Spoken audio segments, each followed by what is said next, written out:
शेतकऱ्यांना मोफत वीज मिळणार। आणि एवढंच नाही, आता आम्ही शेतकऱ्यांची वीज सोलरवर टाकण्याची सुरुवात केली आहे। 2 वर्षामध्ये महाराष्ट्रातल्या शेतकऱ्यांना मोफत तर वीज मिळेल, पण 7ही दिवस 365 दिवस दिवसाची वीज ही आमच्या शेतकऱ्यांना त्या ठिकाणी मिळेल। रात्री शेतीमध्ये जाण्याची आवश्यकता आमच्या शेतकऱ्यांना पडणार नाही। ही व्यवस्था देखील आपल्या सरकारने केली। मागच्या काळामध्ये आपल्याला माहिती आहे, मागच्या खरीपामध्ये कापूस आणि सोयाबीनचे भाव पडले, आपल्या सरकारने बोनस देण्याचा निर्णय केला। आचारसंहिता होती, देऊ शकलो नाही, पण मुख्यमंत्र्यांच्या नेतृत्वामध्ये आचारसंहिता संपल्याबरोबर निर्णय केला। आता ते पैसे देखील खात्यांमध्ये जाण्याची सुरुवात होते। आमच्या शेतकऱ्यांना कापूस आणि सोयाबीनच्या भावापोटी 4000 कोटी रुपये थेट त्यांच्या खात्यामध्ये आपण या ठिकाणी देतोय। 1 रुपयात पीक विम्याची योजना आपण आणली। एकट्या बुलढाणा जिल्ह्यामध्ये जवळजवळ 8,73,000 शेतकऱ्यांना 700 कोटी रुपये 1 रुपयात विम्याच्या पोटी त्यांच्या खात्यामध्ये आपण त्या ठिकाणी जमा केले।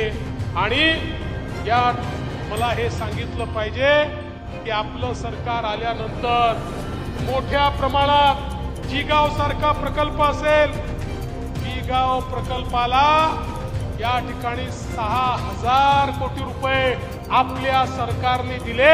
अभूतपूर्व अशा प्रकारचं काम या जिगाव प्रकल्पाचं आपण पूर्णत्वास नेतोय। शेतकऱ्यांचे पैसे शेतकऱ्यांना मिळाले, पीडीएनचे पैसे आपण त्या ठिकाणी दिले। पूर्वीच्या काळी लोक म्हणायचे जिगाव प्रकल्प कधी पूर्णच होऊ शकत नाही, आज त्याला पैसे देऊन पूर्णत्वाकडे नेण्याचं काम आपल्या सरकारने या ठिकाणी केलं। आणि एवढंच नाही तर सगळ्यात महत्वाकांक्षी प्रकल्प वैनगंगा नळगंगा नदीजोड प्रकल्प, या प्रकल्पाच्या माध्यमातून त्या ठिकाणी भंडारा जिल्ह्यामध्ये नागपूर जिल्ह्यामध्ये गोसेखुर्दच्या खालून वाहून जाणारं पाणी 550 किलोमीटरची नदी आम्ही तयार करतोय आणि या बुलढाणा जिल्ह्यामध्ये ते पाणी आम्ही आणतोय। वैनगंगेपासनं नळगंगेपर्यंत पैनगंगेपर्यंत पाणी नेतोय।